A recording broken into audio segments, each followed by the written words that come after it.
right, we are live. Welcome to a brand new live stream. We're probably just going to be here for a couple of minutes. Just wanted to get on here for at least 30. We'll see where it takes us. We want to talk about certain topics. I'm right here on the diet and nutrition article. This article that I came across. I want to cover it here on this live stream. Not only that, but there's other stuff that are intriguing, right?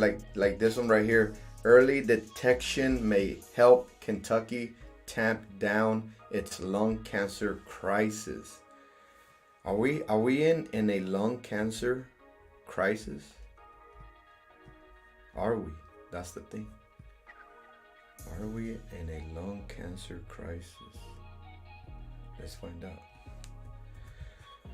Every time I hear lung cancer, I think about smoking.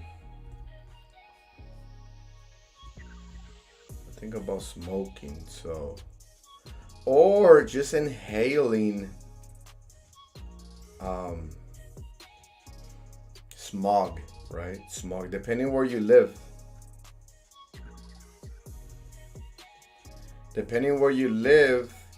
Then you'll be inhaling smog. I think that can create some damage in the lungs.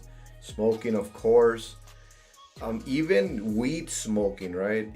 Now that marijuana is legal and all that, I think more people are now smoking more more than before. So yeah, I remember it says right here, and I quote, "I remember that drive home, bringing her back home, and we basically cried," said the internal medicine physician who had started practicing in eastern Kentucky near his childhood home shortly before his mother began feeling ill. And I quote again, "Nobody wants to get old. You've got inoperable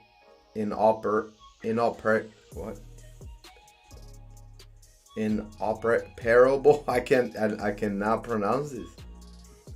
Non-operational lung cancer. I cried because I knew what this meant for her." That is very sad. To get that kind of news. So what causes it, right? They're saying that early detection should be good, which is true. But what causes it? Instead of figuring out how to cure it, how can we prevent it? So early detection.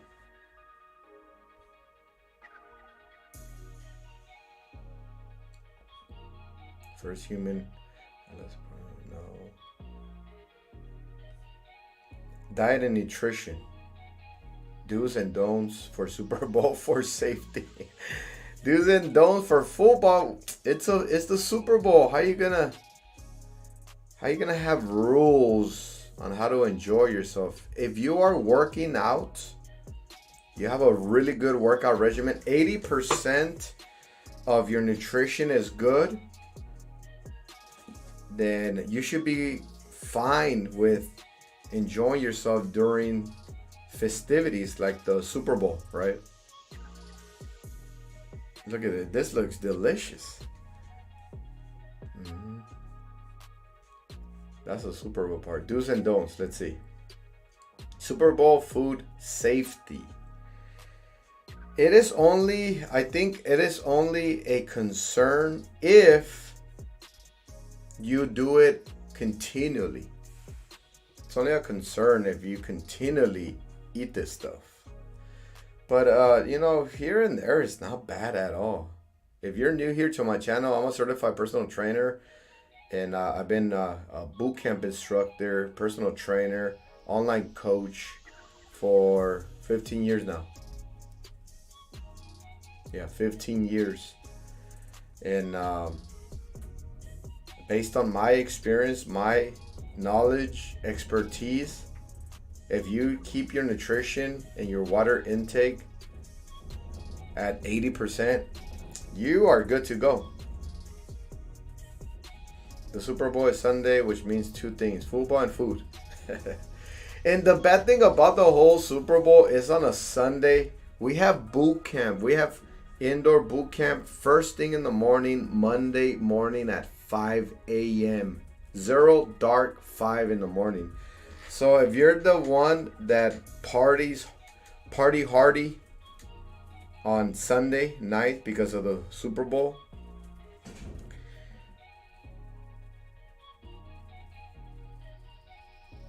you still need to show up. You still need to show up to your workout. Still need to show up. You know what? What I would do is, because you're going to be hurting, all those carbs, all that sugar, all that salt that you consumed, you're going to have inflammation. You're going to have high blood pressure. And you're going to be fully loaded in carbohydrates. So what do? Here's what I will recommend. You let your instructor know. Let your instructor know. Just be honest. You know what? I partied hard last night. I ate a ton of food. But I'm here. Just in case you see me slacking a little bit, have mercy on me. Have mercy on me. Yeah, because the instructor is going to demand a certain level of effort from you, because your fitness instructor should have an understanding of your fitness level, how fit you can get, your performance, so on and so on. And I get it. Sometimes we have our bad days, right? But our bad days, they don't really slow us down much. Bad days is only when you don't feel like working out, but you go. And next thing you know, you get warmed up. You're good. You're ready. You're ready to go after you get warmed up. You start activating every muscle of the body. You get the heart pumping, blood flowing, endorphin going, motivation. Your instructor should motivate you and remind you of your goals. We have a saying there in the boot camp. We say, get fit, stay fit, and live life. Get strong, stay strong, or get stronger. The majority of time is stay strong. Everybody that works out properly, full body workout, cardio core, strength training, and you have your diet, you have your well-balanced diet, high protein, good fats, good oils, good carbs, and you practice that 80%, you'll stay strong. Now, if you want to get stronger, you're going to have to go a little bit harder, a little bit faster, depending what kind of strong we're talking about, right? Because we can be talking about muscle strong, or we can be talking about core strong or cardio strong, right? Cardiovascular conditioning or muscle endurance conditioning, or just building bigger muscles, biceps, legs, glutes, abdominals, shoulders, right? Deltoids, the lats, triceps, whatever it is. Right? So if you're doing it 80, you're good to go. All right, so now it says the Super Bowl Sunday, which means two things, football and food. But when some snacks sit out for a long time, they can become safety hazards. Really? Really? I don't agree with that.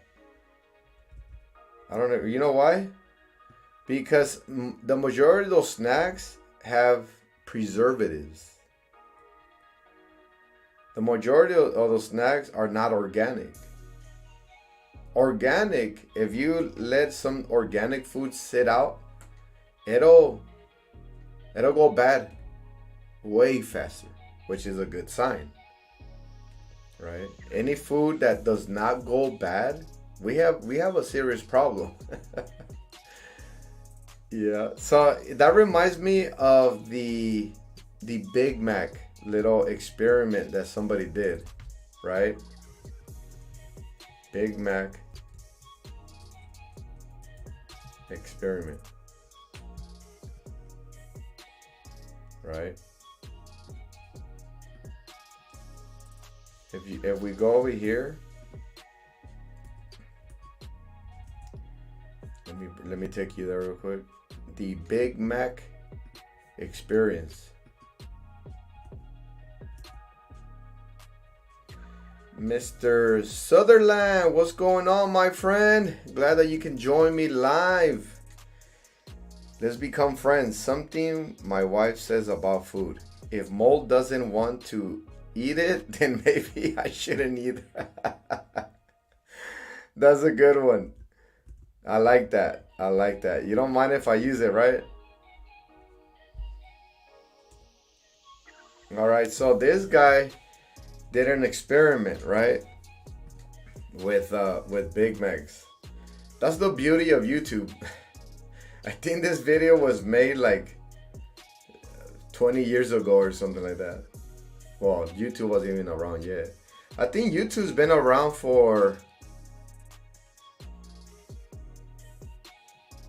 15 years maybe?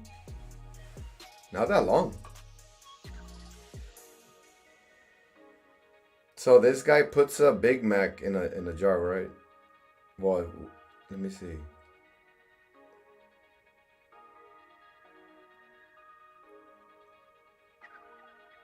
He puts different kind of burgers in there. And then the fries. Wow, check this out. It's gonna be interesting. Yeah, glad that you can join me, Mr. Sutherland.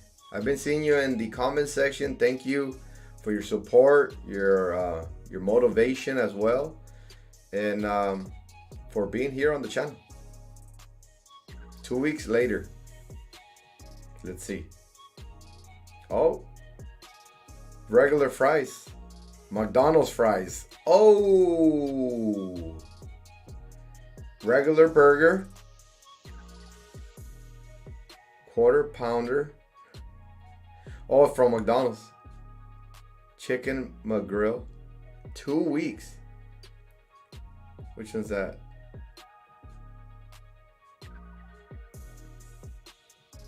Three weeks later.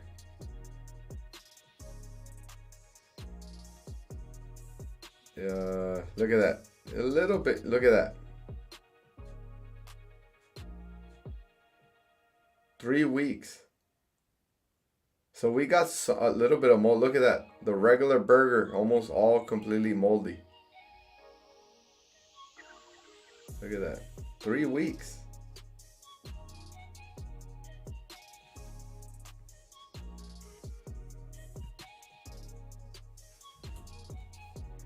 Mr. Sutherland says, I'm just glad the algorithm tossed you my way because I'm enjoying the perspective on stuff, man. Awesome.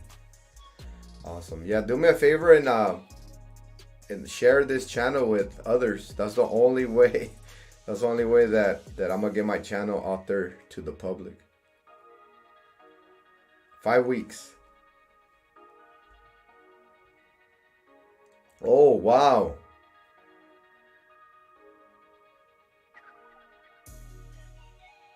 This is crazy. Look at that. All the living organisms, that's why. 5 weeks.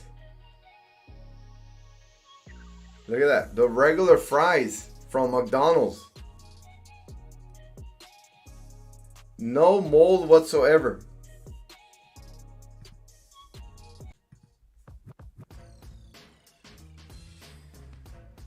Eight weeks. Big Mac. Look at that. So I guess the Big Mac ain't too bad. The only bad thing is the fries, right? The McChicken.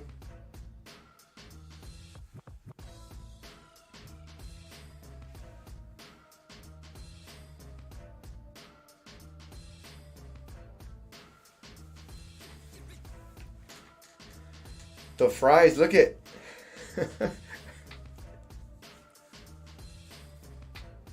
10 weeks, man. At least we know that the burgers do get moldy, which is a good sign. But not the fries. And everybody loves McDonald's fries. Look at that. Look at the fries. Still the same. Oh, wow. After 10 weeks, the smell was so bad in Morgan's office that he asked the intern to throw away all the Mac sandwiches. How long would they have lasted? Try this experiment for yourself. Wow, so maybe the fries will never get moldy.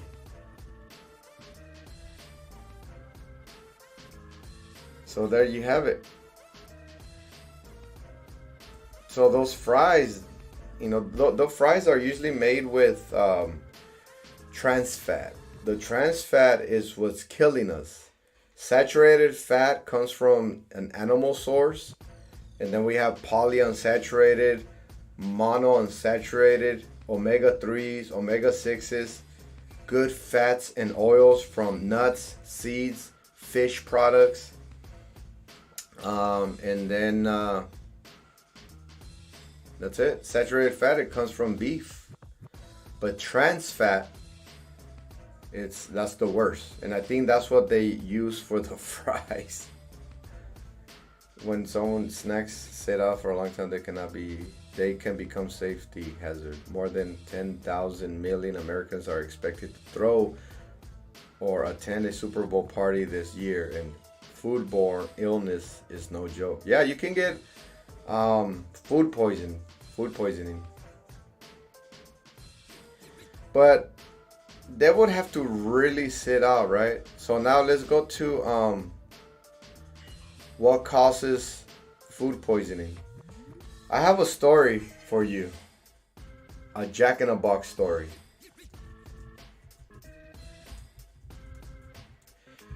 And that's kind of the main reason that we don't really go to Jack in the Box anymore.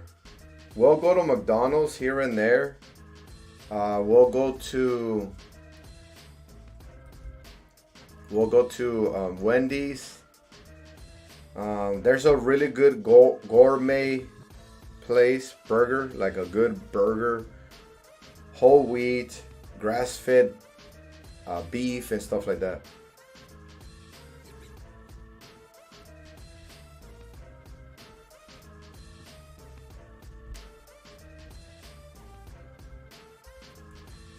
Alright, so food poisoning. Food poisoning is an illness caused by eating contaminated food. It's not usually serious, and most people get better within a few days without treatment. In most cases, food is contaminated by bacteria or is a virus like Campylobacter, the most common cause of food poisoning. Salmonella, I've heard of that from chicken, huh? That's the one. So it's been years since we've gone to Jack in the Box, and this happened to us. I think it was the chicken sandwich. Oh man, ooh. Even thinking about it, I still remember how bad it was, and it was food poisoning. I got food poisoning from Jack in the Box. I remember I ordered a chicken sandwich. Oh man, horrible stomach pain, throwing up, so on and so on. Salmonella, Escherichia coli, E. coli, norovirus, listeria. Food Standards Scotland has further information about bacteria and viruses that can cause food poisoning. So it's just that's it. It's just viruses, bacteria, bad bacteria and viruses. These things are bad. Yeah, these are the symptoms right here. Symptoms of food poisoning: feeling sick, not nauseated, being sick, vomiting, diarrhea, which may contain blood or mucus, stomach cramps, and abdominal pain. Yeah. And you know what this when I got the coronavirus, I had a huge stomach pain. I never get sick.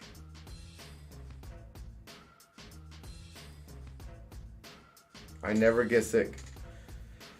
But when the COVID came the first time, when it came the first time, like in 2019, I believe, right? 2019, early 2000. I got sick. I'm like, what the heck is going on? I never get sick. I was sweating. I was shivering. The one that I remember that was almost gonna have me go to the ER. I was like this close. I'm telling my wife to take me straight to the ER. I was taking a shower. I was taking a shower, and all of a sudden this huge stomach cramp happened. I couldn't even take it, and I've been through some pain. And now, we find out that it was COVID and all that, and that's one of the symptoms. So even with food poisoning, and it wasn't food poisoning, but now, did I eat something? No, because it says bad bacteria or a virus will cause these symptoms, which are related to like food poisoning, right? A lack of energy and weakness, loss of appetite, a high temperature, aching muscles, and chills. So this thing almost sounds like COVID. The same symptoms of food poisoning I experienced with COVID. Wow. That is interesting. That is very interesting. The symptoms of food poisoning usually begin within 1 to 2 days of eating contaminated food. They can also start a few hours later or several weeks later. Wow. Yeah, so that actually happened to us when we went to Jack in the Box, to me and my wife. And like I said, we started working out as a lifestyle, like taking it serious. I would say not even when I was in the military, not even the first years of my military career, I took it that serious. We got in shape because it was almost forceful. we had company runs. We had training, training, company runs and all that. So just being part of the Marine Corps can keep you in shape. But I don't know if you've noticed, but sometimes you'll run into certain people, certain Marines that are Marines that are overweight. Yeah, I've seen some in the Marine Corps.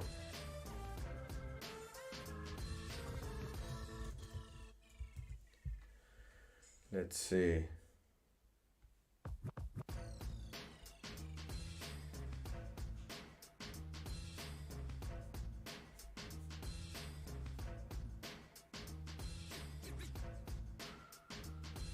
Yeah, you can and let me just say this. You actually see it more in the other branches though.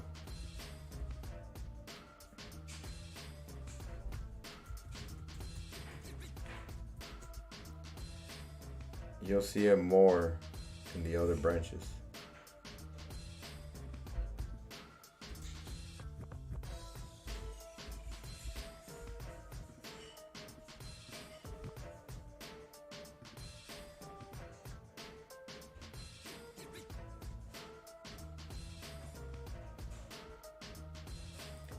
Yeah, so this is, we have a captain right here. He's a captain right here to my right. He's a captain in the Marine Corps, and he like took a selfie, but actually took a picture of this army guy, and he's extremely overweight. Man.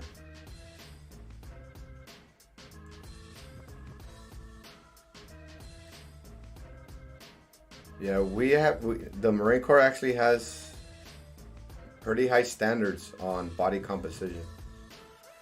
Mr. Sutherland says, my favorite thing I've come across so far is a major who weighs like 145 and said he loses weight when he stops working out. Insanity. I thought my metabolism was weird. Yeah, if you are an ectomorph, which is the type of body that has just a crazy high metabolism, your genetics just continually burns so many calories, like your resting metabolism, you have such a fast metabolism, which is good, right? You don't gain weight that easy and this and that. But the only bad thing about that is that now it's also super hard to gain muscle weight. Yeah, because I have a few members in my boot camp that are ectomorphs, and man, they have such a hard time consuming.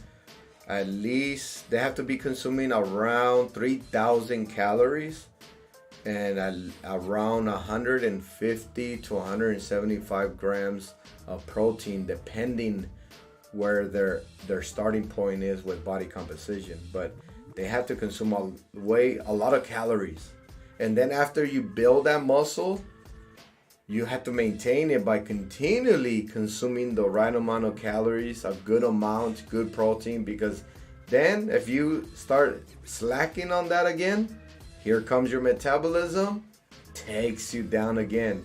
You will lose muscle. You will lose muscle.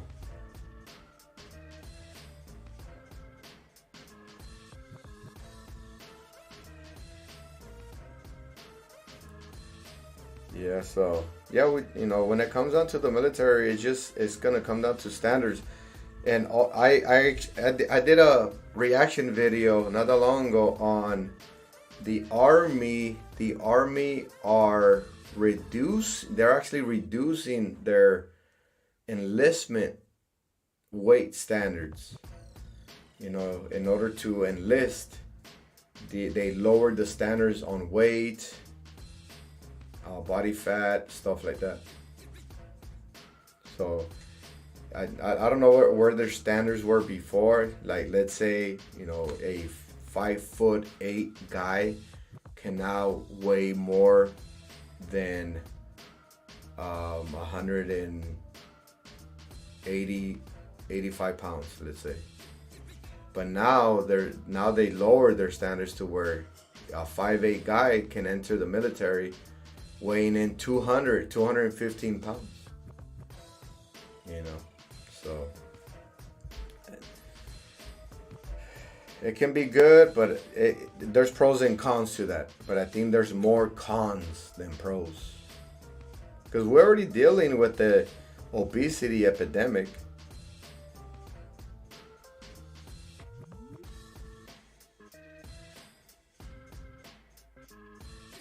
Here's a cool picture right here. She's holding like a actual size of muscle tissue, and then actual size of body fat. And one thing that we learned from that is that muscle actually weighs way more than body fat. It's the same size, but muscle weighs more.